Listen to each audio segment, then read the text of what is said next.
Il significato della parola Brexit fa riferimento all'uscita del Regno Unito dall'Unione Europea.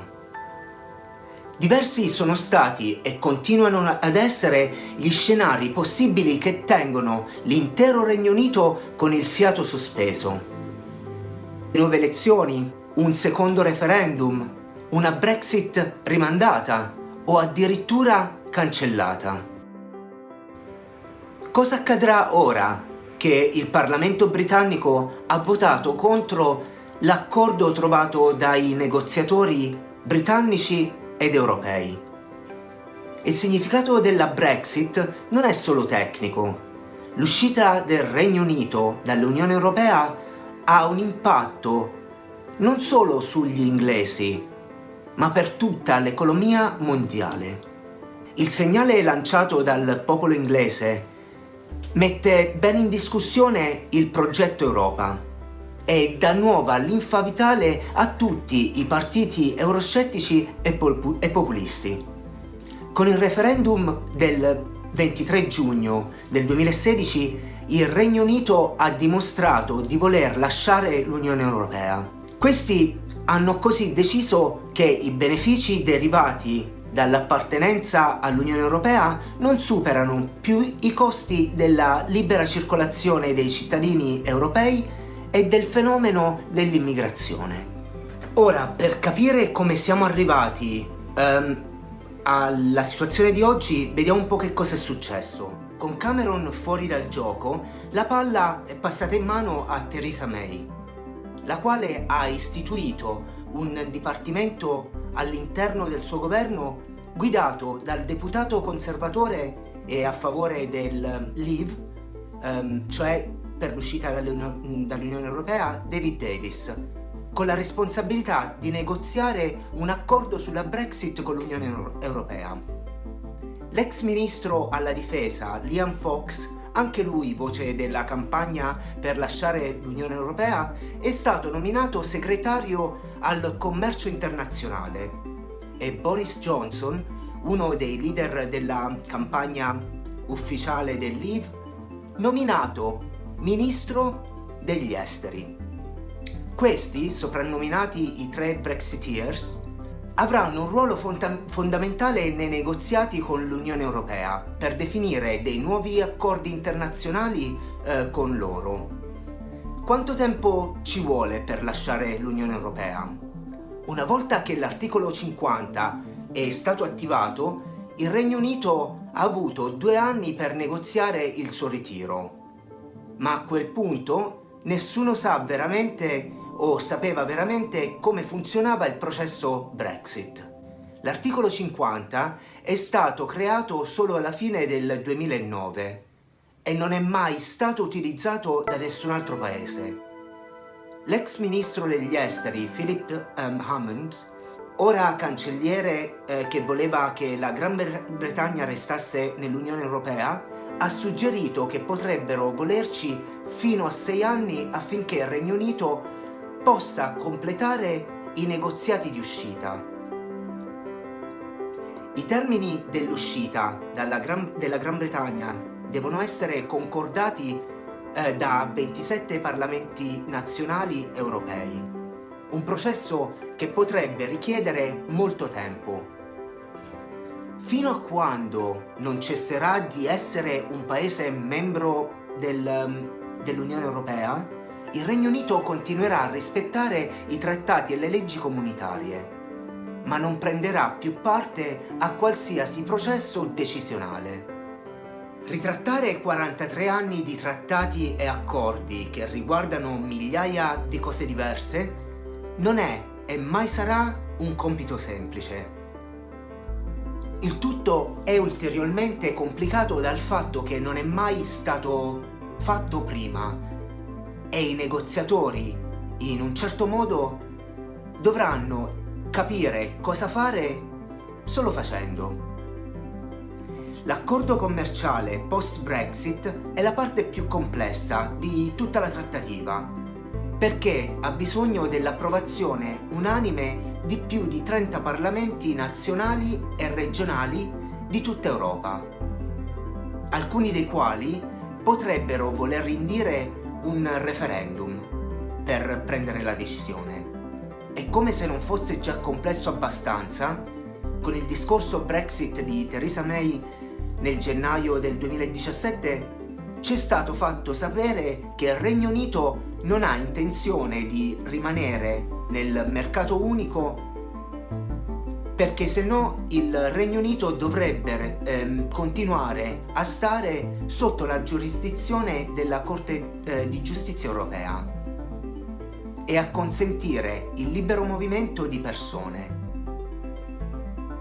Inoltre c'è stato detto che entrambe le parti vogliono continuare i rapporti commerciali dopo la Brexit, con il Regno Unito che vuole un accordo di libero scambio globale, dando al paese un accesso più possibile al mercato unico. Il primo ministro May vuole raggiungere un nuovo accordo di unione doganale con l'Unione Europea. L'unione doganale è un contesto in cui alcuni paesi di comune accordo decidono di non porre tariffe sui beni degli altri e allo stesso tempo definendo una tassa comune sulle merci in arrivo da altri paesi. Il Regno Unito è attualmente parte dell'Unione doganale europea, ma blocca il Regno Unito a stipulare accordi commerciali con altri paesi. Il 29 marzo del 2017 il primo ministro britannico Theresa May ha seguito la volontà degli elettori, ha presentato una notifica per l'uscita del paese dall'Unione Europea appellandosi all'articolo 50, dando al Regno Unito e all'Unione Europea fino al 29 marzo 2019 per negoziare un accordo. Dopo quasi 2 anni di negoziazioni, io le chiamo impossibili, comunque Theresa May è tornata da Bruxelles con un accordo che prima ha presentato ai membri del suo gabinetto, con il risultato di 4 dei suoi ministri dare le loro dimissioni, per poi portarlo in Parlamento e dover affrontare l'umiliazione del voto che ha rigettato completamente la sua proposta di accordo con l'Europa. Ora, la domanda che tutti si pongono è questa: perché la Brexit non sembra trovare una conclusione?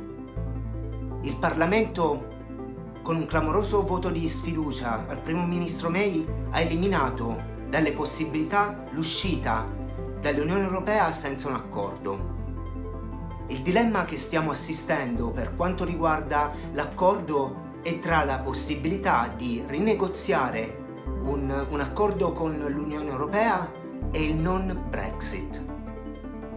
Sono tutti sintomi di quanto viziata sia stata l'intera Brexit.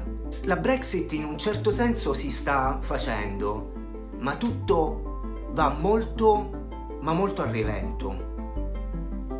Le cose stanno per cambiare però, perché c'è una scadenza nel mese di marzo 2019. Il motivo per cui Brexit non sembra risolversi è perché quello che vorrebbe chi ha votato per la Brexit non è possibile. I politici se ne sono resi conto prima del referendum, o almeno alcuni, compresa la maggior parte delle persone che hanno invitato a votare all'uscita. Non gli hanno dato però molta importanza al momento perché non si aspettavano di vincere. A dimostrazione di questo c'è il fatto che non hanno mai presentato un piano di come affrontare le cose una volta vinto il referendum, perché effettivamente non esiste un modo per mantenere le promesse date e questo l'avrebbe solo screditati. Dopo il referendum, i furbi Brexiteers sono spariti come nel nulla e hanno lasciato solo quelli che erano completamente all'oscuro di ciò che l'Unione Europea è e come funziona. Uno di questi è ora ex ministro Brexit David Davis. Quando dopo 2 anni di negoziazioni, dalle quali non si vedeva nessun passo avanti, uno ad uno si sono dimessi dal loro posto di ministri, lasciando il malloppo e l'impossibile compito a parlamentari che non hanno e non sono mai stati a favore della Brexit. E loro, comodamente e vigliaccamente da fuori, li criticano. Questo significa che la Brexit al momento si trova a lottare con se stessa, senza alcuna speranza di poter trovare un compromesso del quale qualcuno alla fine sarà contento. Questo perché, ed è dimostrabile con i fatti, che nessun accordo possibile ha condizioni migliori della posizione attuale, cioè quella di membri dell'Unione Europea. Il prossimo passo è vedere se il Parlamento ha il coraggio di respingere l'unico accordo possibile ed invocare un altro referendum, o se accetteranno semplicemente l'umiliazione.